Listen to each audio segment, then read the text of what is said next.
Assalomu alaykum do'stlar. Bugungi video juda maxsus bo'ladi. Bu videoda sizni yig'lata oladigan, yuragingizda ezadigan top 10 animelar haqida gaplashamiz. Mening reytingim subyektiv, lekin ko'pchilik tomoshabinlar bilan bir xil. Agar siz hissiyotli animelarni yoqtirsangiz, salfetka yoki ro'molchani tayyorlang. Chunki bu ro'yxat aniq sizni yig'lata oladi. Keling kelishib olamiz. Agar bu videoda sizni yig'lata oladigan anime chiqqan bo'lsa, albatta kanalimizga obuna bo'lib, like bosishni esdan chiqmasin.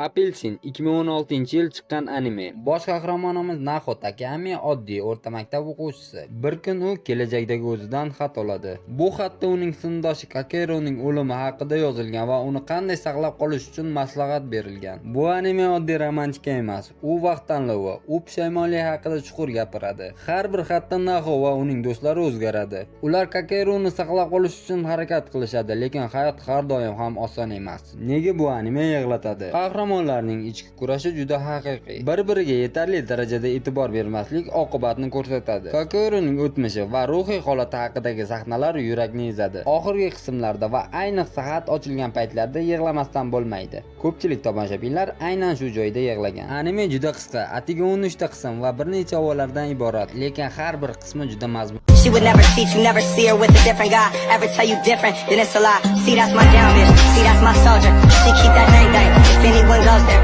calm and collected. She keeps her composure. Violet Evergarden. Bu anime urush, shifo, sevgi va his-tuyg'ulardan iborat. Eng go'zal va yig'latadigan asarlardan biridir. Violet urushda askar bo'lgan yosh qiz. Urush tugagach u o'zini qo'llarining o'rniga his-tuyg'ularni boshqarishni o'rganadi. U avtomemory doll bo'lib ishlaydi, ya'ni odamlarning o'rniga xat yozadi.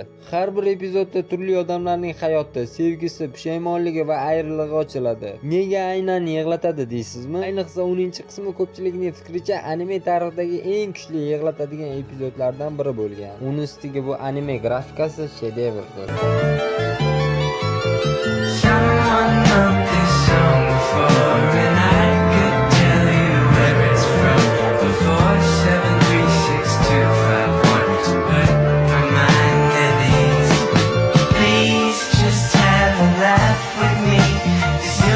Grave of the Freefilos. Ikkinchi jahon urushi davrida yaponiyalik ikki aka-uka Setsuko va Saita onasini yo'qotib yolg'iz qoladi. Ular ocharchilik, urush dahshati va omon qolish uchun kurashadilar. Nima uchun eng kuchli yig'latadigan animelardan biri? Bu fantastika yoki romantika emas, bu haqiqiy urush dahshatidir. Ko'pchilik bir marta ko'rgandan so'ng ikkinchi marta qaytib ko'rmaydi, chunki juda qattiq ta'sir qiladi.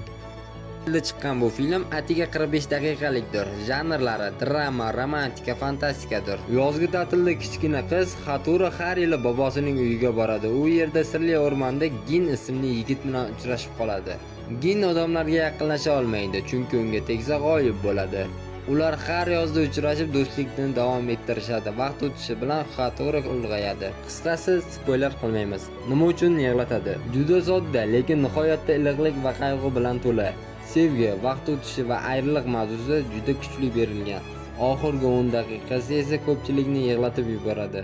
Vizuali juda chiroyli, yozgi o'rmon atmosferasi esa juda shedevr chiqqan. Tokioda yashaydigan Taki va qishloqda yashaydigan Mitsuha bir-birining tanaqqisiga vaqti bilan ko'chib o'tishardi. Ular bir-birini tanimasalar ham oralarida kuchli bog'liqlik paydo bo'ladi. Tabiat hodisalari, taqdir va masofa mavzusi juda kuchli. Nima uchun yig'latadi? Vizual, chizilish dunyodagi eng chiroyli animelardan biri. Romantika va taqdir juda iliqlik bilan berilgan.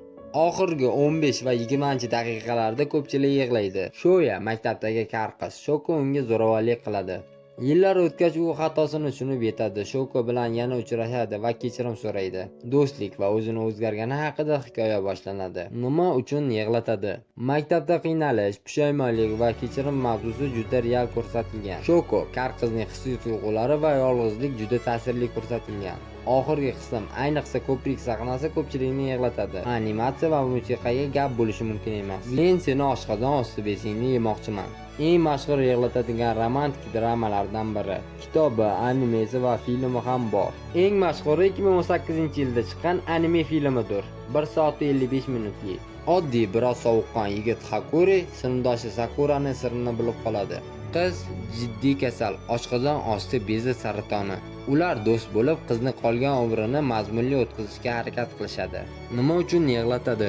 Kasallik va o'lim mavzusi juda real va og'riqli berilgan. Hayotning qancha qisqaligini ko'rsatib beradigan anime. Oxirgi qism, ayniqsa kasalxona va xat sahnasi ko'pchilikni yig'latgan. Men spoiler qilmoqchi emasman. Kiringlar, ko'ringlar va yig'langlar.